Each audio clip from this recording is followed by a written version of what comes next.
The rug was pulled out from underneath her. She didn't feel confident.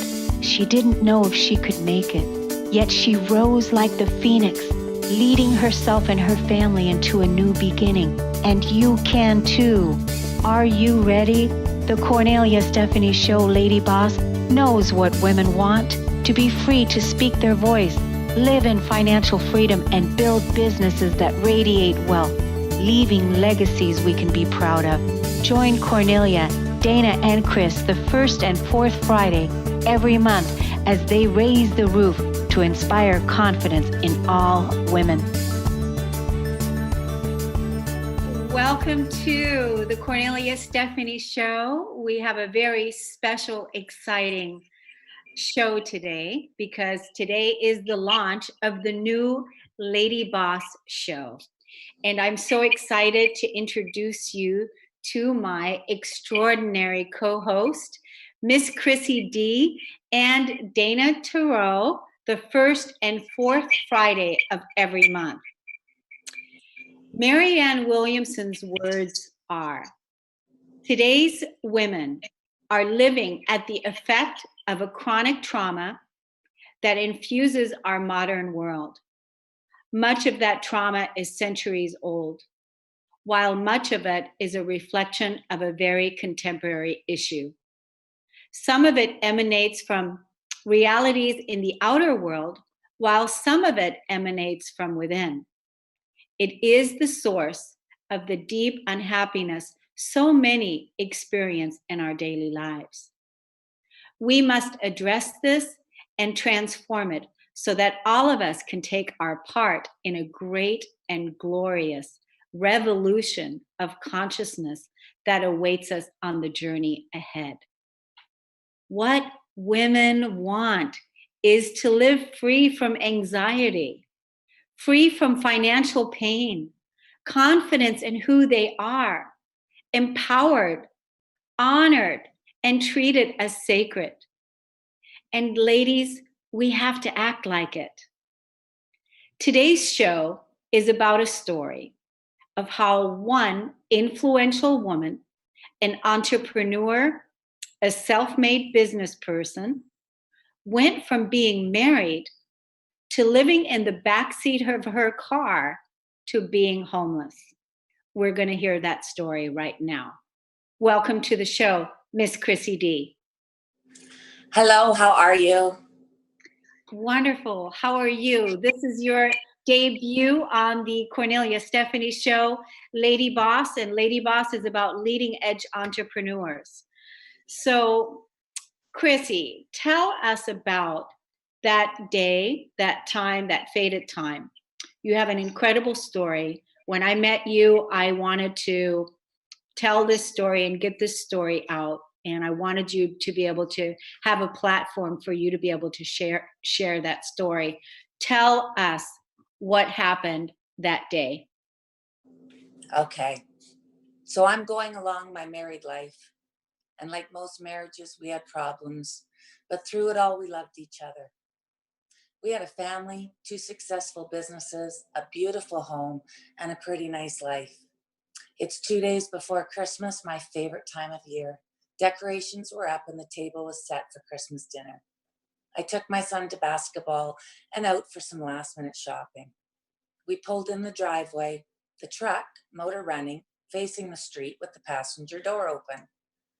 His dad told him, get in. They argued for a minute because he didn't want to get in.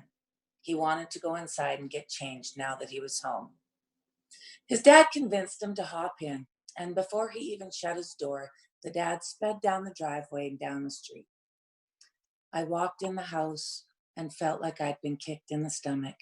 I couldn't breathe. Something was wrong. My heart was racing and everything was a blur. I looked around in a panic. The desk was gone from my office and everything was a mess on the floor. The dining room set was gone and everything was on the floor. I ran upstairs and found my son's passport was gone, along with money that we had raised for a charity that we were going to deliver the next day. I ran into my son's room, his suitcase, his clothes, his hoodies, his shoes. They were all gone. I didn't know what was happening. I called a friend to come over. My neighbors came over and told me there was trucks there earlier, packing everything up, and a locksmith was there changing my locks. As I walked around, I realized all the locks had been changed except the front door. If I'd have come home an hour later, I would have been locked out of my own home. 1 year later, I had lost almost everything I had worked for my whole life, including my kids. So here it is, 6 years later, and I have clawed myself out of the deepest, darkest hole I could ever imagine. Let me tell you, the man you marry is not the man you divorce. The things you think can't happen can.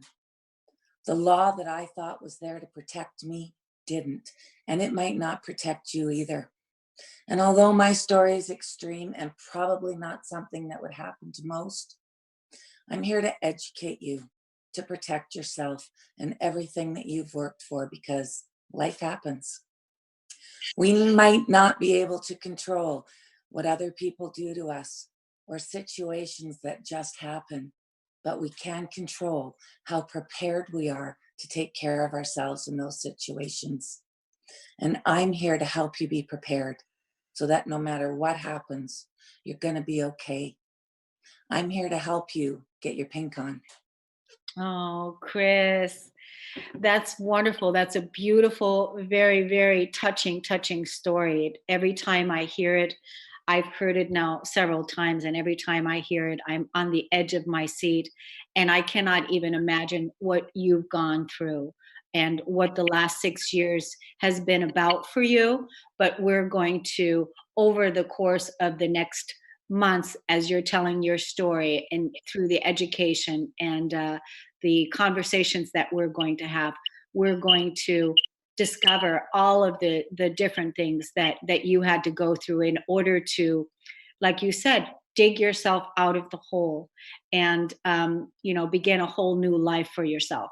And part of the story that we're telling today is to, like you said, not everybody might find themselves in this kind of a story, because I feel like this story was literally like the ultimate of betrayal. And as we go deeper into the story, we're going to find out more about that. But tell us right now, first, what happened next after that day? What happened in the next few days after the story, after the event, the main event, I should say? Yeah. You know what? It was an absolute blur. I remember I couldn't breathe. I didn't know what was happening. I didn't have a reference to what was going on. So I had no tools, no skills to deal with anything. My neighbors were watching us, wondering what was going on. I had to call the locksmith and say, and he said to me, "Oh, I was just at your house changing the locks. You owe me $2,000." I was in shock. I said, "I didn't give you permission to change my locks. You need to come and take them off so that I can lock up my house and be safe." Um, I needed to know where my son was. At this point, I didn't know where he went. I have business overseas. I'm thinking money's gone, passport's gone, my son's gone, clothes are gone. Are they leaving the country?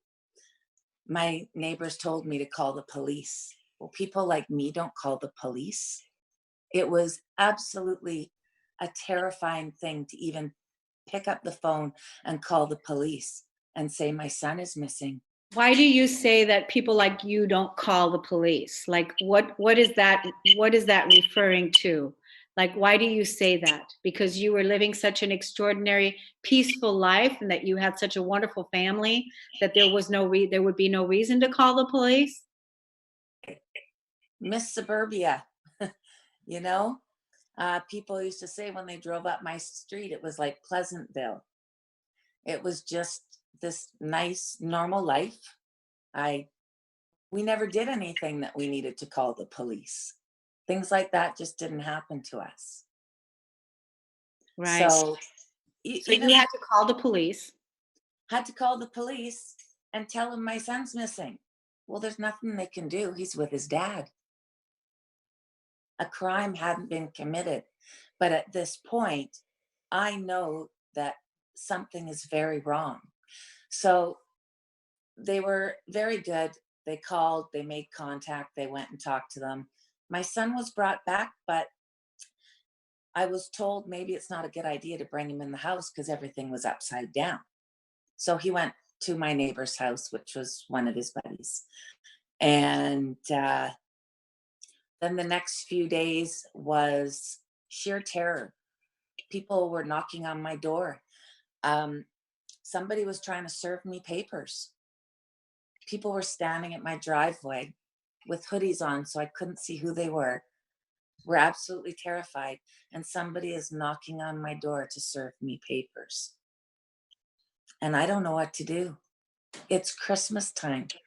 There's no lawyer's offices open. I am completely in the dark. That's crazy. It's Christmas time. I mean, I'm just feeling this. It's like, oh my God. It's like you had no clue at all to what your husband was up to. And all of a sudden, the rug was pulled out from underneath you, and you did not know anything about it. And I didn't know what to do. And you I felt like I was trapped. I felt like I was in a tornado. And I couldn't grab onto anything to stop the swirling. I was out of control. That's crazy. So how old was your son? 13. 13. And so did you not call your husband? Did you not call your husband on his cell phone to ask him what's going on? You know what? I don't even remember. Everything was such a blur. I don't know what happened, which is why I called my best friend to come over and help me. Because at that point, I have completely lost control of my whole life and don't know what to do. My house, my home was always a sacred place, and everybody knew that. Everybody knew that no matter what happened, they could always come to my house and be safe. And now that wasn't the case anymore. Wow. So that must have been such a huge shock for you. We're talking to my new co-host, Miss Crissy D. We're going to take a break on the Cornelia Stephanie show, and we're going to talk further when we come back how Chris went from being married to being homeless to coming back from this full circle. We'll be right back. We're all one. We're the interconnected energy of being connected to everything that is in our universal sphere. I'm just so over the top excited about what we are creating and what's happening for us.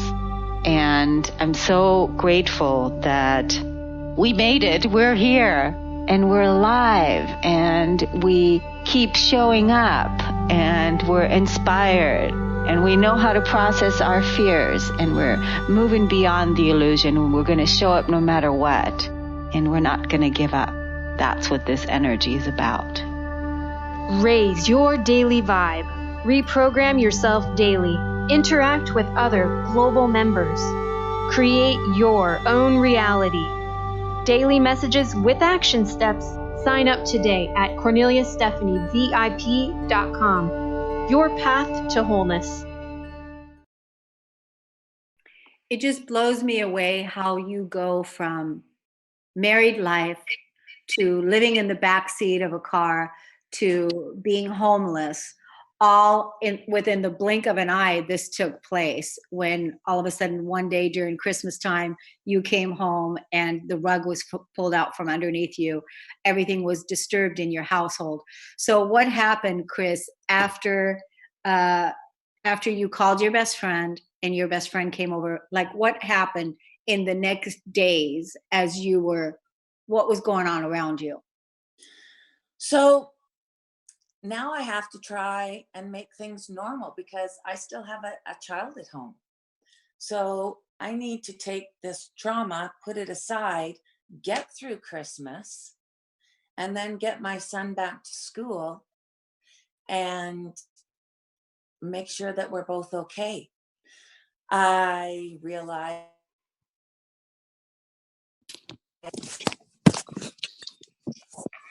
There you are. there You realized. was no money in the bank. All the money was gone.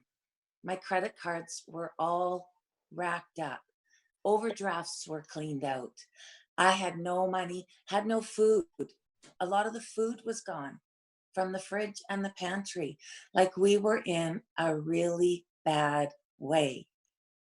And on top of it, we ran a business out of our home. We ran a music school and studio. We've got close to 200 students that come weekly or bi-weekly, and I've got 5 teachers. And the equipment's gone, computer's gone, students are showing up, there's nobody to teach them, and I don't know what to say to them. And then I start getting emails from students saying, we were told by your husband that we had to pay upfront cash before Christmas to keep our spot after Christmas. I want my money back, or I want my lessons. I said, I don't have your money. I know nothing about this. I had emails and phone calls that added up to about $15,000 on top of everything else of money that had been collected. And the students and the parents were getting angry at me because I'm the one still in the house. They were coming to my door, banging on the door. They were actually running around my yard. I ended up having to chain the gates to keep people off my property because it was scaring me and my son.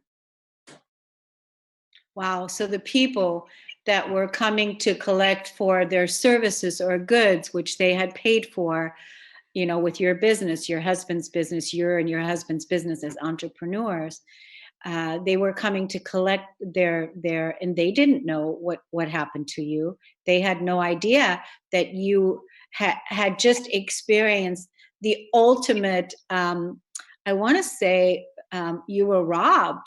You were literally robbed. You were robbed. Everything was taken from you. Everything, your bank accounts, your furniture, your food, your children, everything was completely stolen from you. And the person that did it was your husband. Yes. And on top of dealing with all of that, I'd go out in the morning to take my son to school, and my tires were slashed or they were flat. There was always so much extra added that it just became impossible to even survive. I got up one morning, my neighbors saw me and they said, "Oh, you were up early." And I said, "What do you mean?" She said, "Well, we were up at like 5 this morning and noticed your car was gone." Oh, Yeah, always dealing with something. was the car gone? It was there when I got up, it was back. Wow. Yeah. Wow. I had 3 flat tires in about a month. Like it wasn't enough stress in my driveway. So who do you think did that? Just curious. Do you think that it was also your husband doing that? I think it was very odd that that had never happened in all the years we'd been there. And then within a month, I've got a slashed tire, a flat tire. I'd go in my car and there'd be a guitar pick on the seat. Just things to let me know that he could be wherever he wanted to be, I guess. It almost feels like he was letting you know that he's in control, that he's got the upper hand, and that Mm-hmm. you are the victim. That you are the Yes. victim. Yes. I think he was letting you know that he's bigger than you, he's better than you, and that he's in control, that he's watching you even when you don't even know. He's got his eye on you, and that there is no steps that you can take that he hasn't already covered. Yes. And on top of that, we lived at the top of a cul-de-sac. So to get to my home, you had to drive by everybody else's houses. And like I said, we lived in Pleasantville. All of our neighbors knew each other. I coached a lot of the kids. They all played together. We had barbecues. Now I'm having to drive by all the time. And now the neighbors are feeling a little bit protective. I would get calls going, your husband's truck is parked at the end of the street, just to let you know. Things like that. And it becomes very unnerving. Yeah. So you were living, how big was your house? I'm just curious. Was it like 3,000 square feet, 4,000 square feet house? Yeah, it was almost 4,000 square feet. And like I said, it was my dream house. I have been working since I was 14 years old. And I finally bought my dream house. And yeah, it was big. It was beautiful. I felt like I finally arrived. This was my spot in the world to always be safe and to always keep anybody else that needed to be safe as well. Wow. So you have helped, your husband over the years. The two of you built these businesses together. You helped Yeah. him build these businesses, the music school and the other things that you were doing. Actually started the music school. I remember saying to my husband, because he's a very good musician, and I said we should start a school, and he thought I was nuts. I don't have any degrees. Who's going to come and take lessons from me? So I actually made handmade posters, and I walked around the neighborhoods and I taped them onto the mailboxes. And he came home from his job one day, and I said, you've got half an hour to get downstairs. You've got 5 students coming.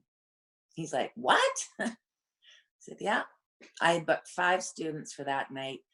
And within about a 5-year period, like I said, we all had almost 200 students, most of them coming weekly. Wow, that's incredible. We built it up to 5 teachers. We taught everything from vocals to drums to guitar to piano. Wow. Wow. So all of this was going on, you built this incredible business with your husband, but throughout your relationship, the reason why this is so baffling, because you've told this story to me several times, and I just want to get this, to the audience, that you had no marital problems. Your husband wasn't a cheater. He wasn't out cheating with other women. You had no clues whatsoever that that there was any unhappiness in the marriage. Well, you know what? We were a normal couple. So we did have our struggles, and things had happened before, and he had how do I put this? He had threatened before that he was going to leave and take everything. He just never followed through with it. We always worked things out because we're a family. So it was always really important to me to work things out to keep moving forward. So there was things that had come up like any marriage. Right. But to think that this would happen, yeah, that's just crazy. This yeah. kind of stuff doesn't happen. Yeah. I mean, no. The ultimate, it's like I said when I met you, Chris, is that this is the ultimate betrayal story that I've heard. Is not only did you get robbed of your entire life, of everything that you've built, your marriage, you lost your marriage, you lost your children, you lost your money, you lost your home, you lost all of those things that you had worked for. You lost the prestige in the community of who you were as a couple. You lost so many different things in this, and that's why, and by someone that you loved, and there was obviously no warning that this is going to happen. I'm leaving, and literally just left you. I mean, just like kicked to the curb, left you kicked to the curb. It's like the throwaway wife. yeah, just kind of like tossed you aside, like you have no value, like you didn't, like Yeah. you don't deserve any respect, like you don't deserve any, a complete devaluing. And so Yes. that's why I call this the ultimate betrayal, because it's like there was no decency, no thought about you whatsoever in all of this. And then the children, I mean, turning the mother against the children. So you not only did you have a son, and your son was 13 when that happened, but you also had two other children, right? But they were already grown. Yes, I have two daughters that are and they weren't in the house. No. No. Um but after he left, my other children and I didn't talk for 2 years, and I didn't know why. I to this day I don't know what they were told, what their beliefs are around what happened. I remember when we were going through the court trial, he would always say, when she locked me out of the matrimonial home. And finally, the judge spoke up and said, "Didn't you change the locks first?" And he said, "Yes." She goes, "Well, then quit saying that." But he continued to say it anyway. It's part of the story from that side. So is that what my kids think? To this day, I don't know what their beliefs are around what happened. Yeah, I And mean, it's too scary. Nobody wants to talk about this. We've yeah. gone through hell. Nobody wants to bring that up. I just want to do whatever it takes to keep things smooth, because now I've learned the reality. You can lose your kids. You can lose everything. Kind of makes you walk on eggshells a little bit. Yeah, yeah. This is an incredible story, what you've had to endure as a woman.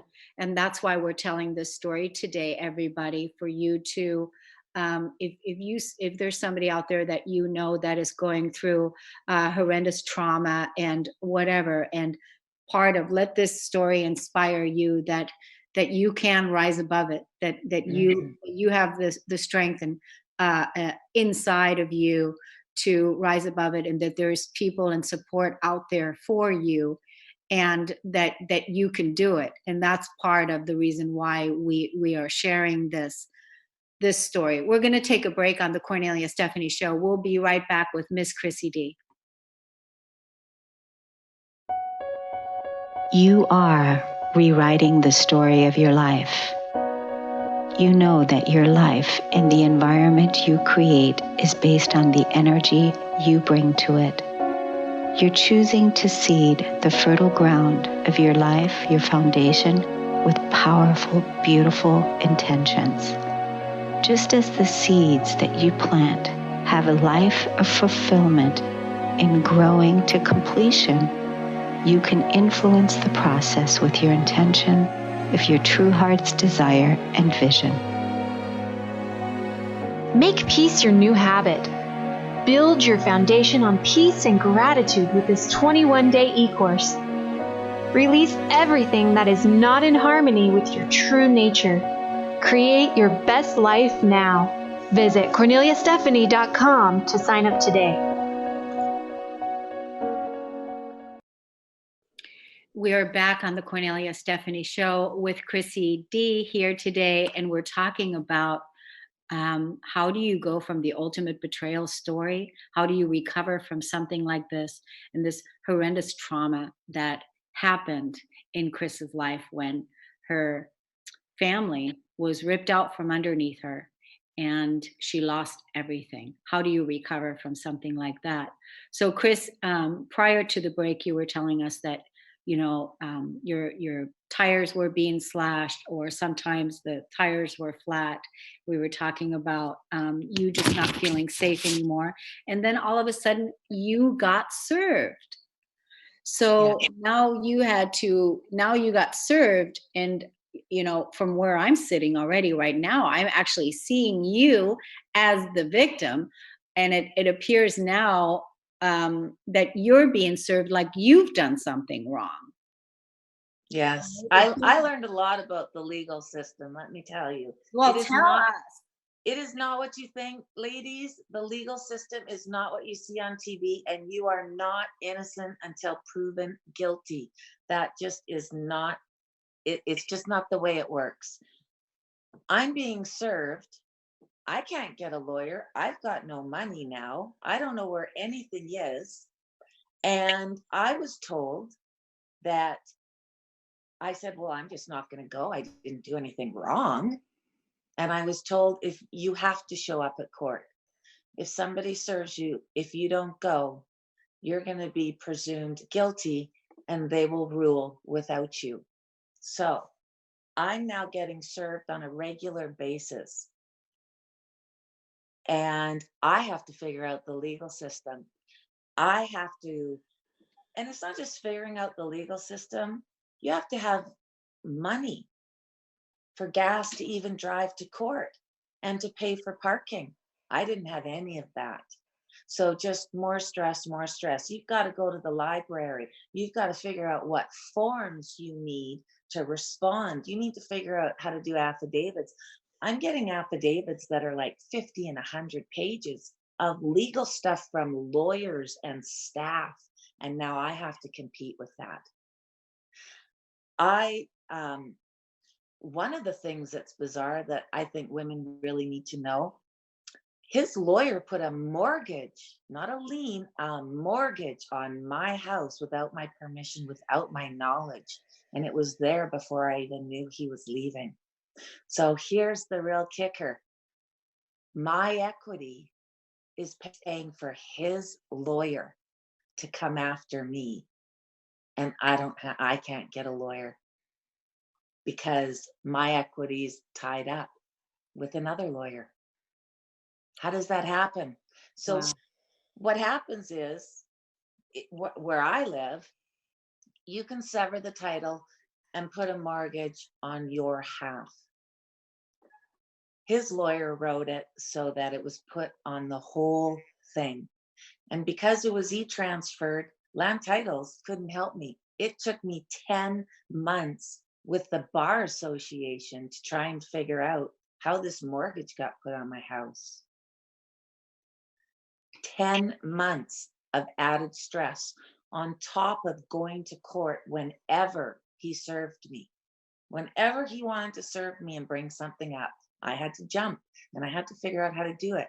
And I had to still figure out how to take the time off. I've had to go out now and get 3 jobs to try and feed my child and keep the hydro on. And speaking of hydro, I got a text from him one night that said, oh, by the way, your hydro's getting cut off tomorrow. What is the hydro? Your power. Yes. Just one night out of the blue. By the way, your hydro's getting cut off. Oh, your tomorrow. power in your house? Yes. That's what's called hydro? I see. So yes. your electricity, your power. Yes, my lights, my heat. It's winter time. And he just hadn't paid the bill for months. And he didn't let me know that it wasn't. So I called Hydro the next day and explained my situation. I got really lucky. I got a woman that was horrified by what I was telling her. And she looked at my past history and saw that I've had for 30, 40 years and I've never missed a payment.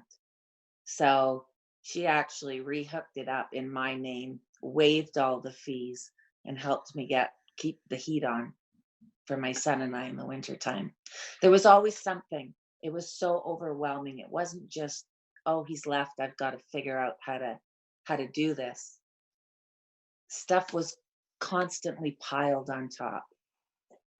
I prior to you remember, go ahead. I want you to get that. What do you I remember going to court one day. I'd probably been about 6 times at this point, and whoever starts the legal proceedings, the claimant, they're the ones in charge. They get to decide. They're always the ones that start it. So a judge looked at us, pointed to all the paperwork already on his desk, and said to him, it's a good thing I won't be presiding over this, because you sure wouldn't get away with this in my courtroom. Wow. But again, what I learned is, and I wonder now if it was strategic, when you see judges before you go for your big trial, that judge is now excluded. You can't have him see over your case. So by the time we went to court, there was very few judges left that could see us. Well, you know what? Based on the way how this case sounds, when you're saying you wonder if this was strategic, to me it feels like it was, because it seems like this was like a massive master plan that was literally all thought out, of really literally tearing you down. And I mean, just there's just like I just don't understand, because it's not like you've done something wrong, or you were a horrible person, or you did something. How can someone do that? The consciousness, the heart, someone that gave you children. How can someone do that? I just don't understand that.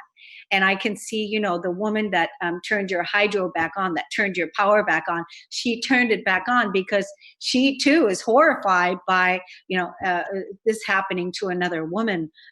This is the reason why our planet is in some of the shambles that it is, because we need more women in charge, because women have solutions to problems. Women will help each other solve each other's problems, and help solve the problems that are going on this planet. And that's why we need more women in power. We need more women in leadership. We need more women in voice, which is part of the reason why we're doing this show today, to inspire, to empower.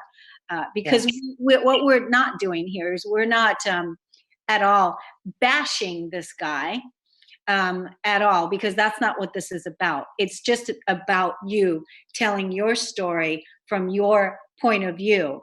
And the thing about it is that you didn't really have the support at all. It's almost like, you were, and pardon me for saying this, Chris, you were the ultimate victim in this situation, because you were totally, constantly being darts constantly being thrown at you. Mm-hmm. And you didn't have access to any kind of funding, any kind of support, anything. You were totally being slandered. It reminds me of Mary Magdalene, is what it reminds me of. Stones were being thrown at you left and right, and you had to fend for yourself. So through this whole experience, we know that you gained your power full on, and now you're helping other women claim their power and get their pink on, is what your slogan is. And we'll talk more about what "get your pink on" means. But the fact that you had to go through this horrendous trauma and this horrific experience, it could have happened where you didn't come back from this. Yes. Yeah. I wonder sometimes how I did. If somebody had told me 6 years ago that it was going to take me 6 years to get back on my feet, I don't think I could have done it, because it's just too hard. It's just too hard. Yeah. You know what? And I think that's the reason why a lot of times when we go through the trauma that we have to go through, we don't know. It's better not to know how long it's going to take us. Yeah. It's just better not to know what it's going to be. I think that's part of our, even coming on earth, coming to earth, incarnating on earth. Had we known ahead of time what we would be up against coming here, waking up to our true divine nature, waking up to our true power, had we known ahead of time, we would have probably said, oh no, forget about it, because we're humans. We're also humans, and we like our comfort, and we like things, organized and comfortable.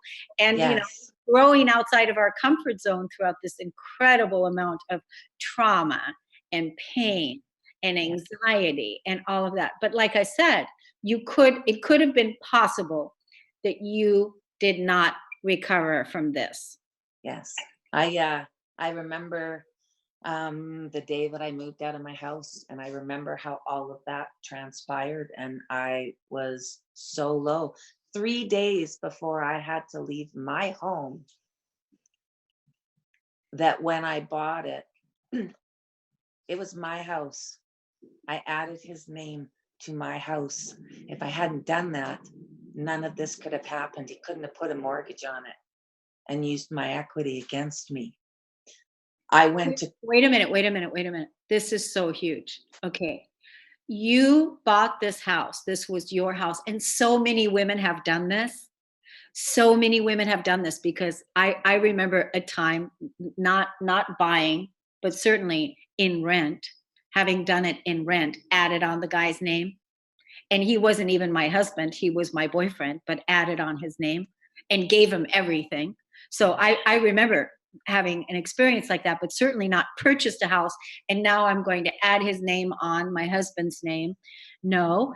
And then he turned it around and completely used this whole experience against you and used the equity against you and just watched you just completely squander. and I added his name to my credit cards as well. When we were in the lawyer's office, we were remortgaging, and he said to me, "Will you put my name on the house?" And in front of the lawyer. I look back at it now and I think it was probably planned because the lawyer just happened to have paperwork there. Another strategy. And I remember at the time not wanting to do it. And this is a terrible thing. I didn't want to look like a bitch in front of other people. I felt like I was cornered and didn't have a choice. And I just want to tell women that don't worry about it. Don't worry about looking like a bitch. Love has nothing to do with somebody else's name needs to be on what you've worked so hard for. The mortgage company, they were so good to me. They're like, "You've had a mortgage forever. You've owned a dozen houses. We're going to forgive the payments that you haven't made. We're going to tack it onto the back.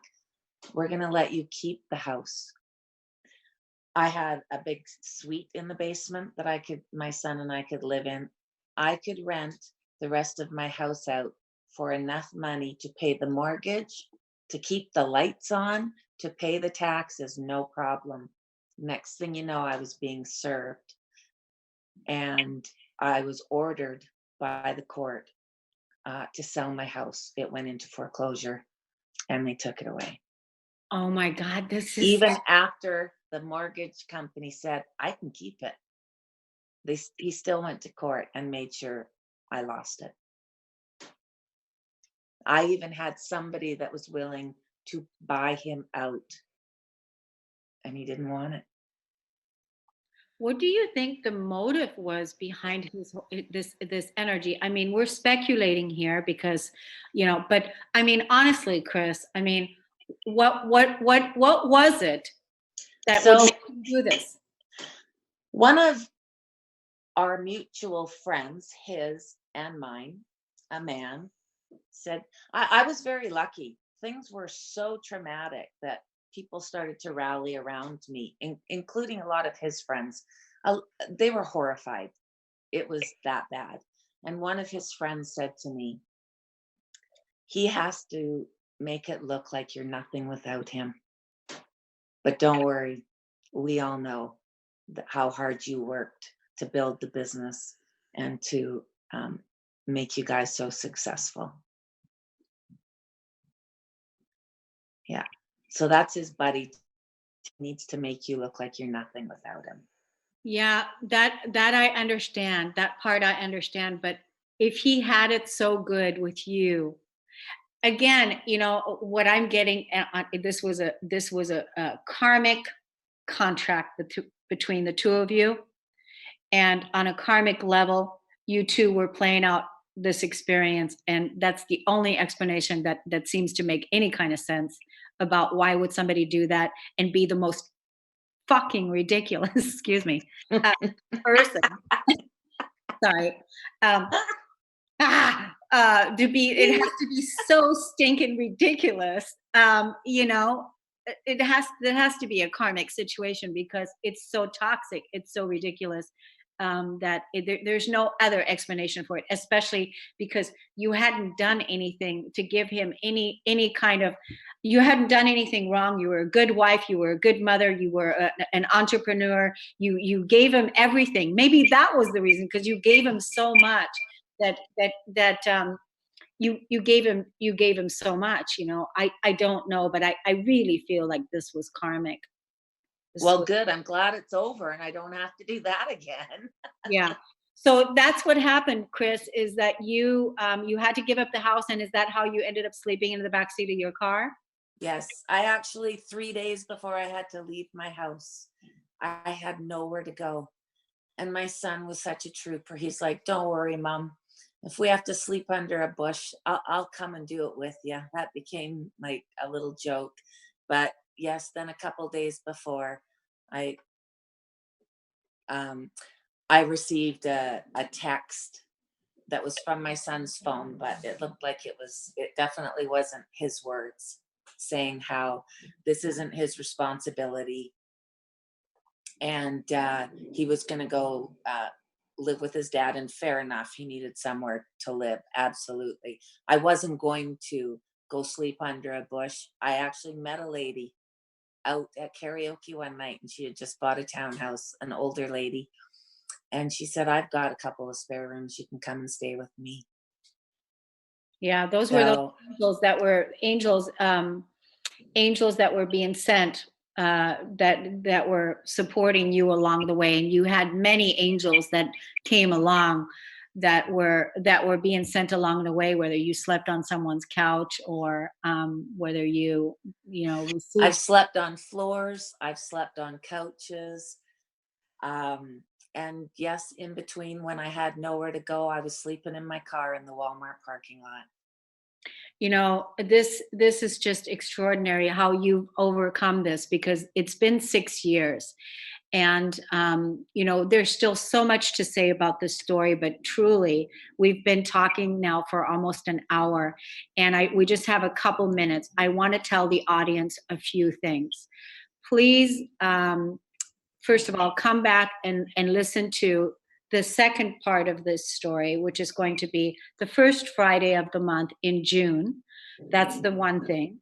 And then the other thing I would like you all to do, please, is go to my YouTube channel, Cornelia Stephanie YouTube, where this story will be. And it would be great if you all can respond underneath the YouTube and tell us what touched you about this story. Engage with us and tell us about what this meant to you when you heard this. And in exchange for doing that, I would love to send you a free course that is about how to embody a high self-worth. And you can email me at radio@corneliastephanie.com. And it's a 7-day course. It's a 7-day audio e-course that I will be happy to give you for free for supporting us this way. Like, share, and subscribe to the YouTube channel, and help us get this message out there, so that other women who are possibly finding themselves in a traumatic karmic cleansing, that they don't give up and commit suicide or do something that would make them act on their emotions because they don't see a way out, because sometimes that also happens. And suicide right now is a huge epidemic, especially for women, and we need to have a national conversation around this, because so many women are really going through horrendous traumatic experiences, and that's the reason why we're telling this story. So Crissy D, I want to thank you so much for coming on today and telling this story. And we're going to continue, because next month we're going to talk about how you are now helping other women. You're now working in a homeless shelter, and how you are helping other women and other people, and also what your next venture is going to be with this show, and that is Get Your Pink On. So what would you like to say just to wrap up the show? We have a minute and a half, Crissy. What would you like to say to wrap it up? I'm sharing my story because I want to empower women. I want them to understand their value and everything that they've worked for. I want women to be able to protect the roof over their head and the credit that they have earned and everything that's important to them. It's important that we protect it and that nobody can take that away from us. I remember people saying to me, "Oh, what doesn't kill you makes you stronger. And I used to say, it is killing me. It's just taking too long. And you know what? It's okay. We can get through it, and we need to learn that we're valuable, and we deserve a roof over our head and everything else that we've worked for. Thank you so much for listening and tuning in. Thank you, Miss Crissy D. We'll see you again next month on the Kornelia Stephanie Show, Lady Boss. See you then. You've been listening to the Kornelia Stephanie Show, Lady Boss, Women Inspiring Women, featuring leading-edge entrepreneurs who are putting the focus on empathic leadership in today's modern-day world. Text the word Kornelia to the number 22828 and receive her weekly newsletters. For more information on Kornelia Stephanie and her extraordinary work, or to listen to past shows, go to KorneliaStephanie.com.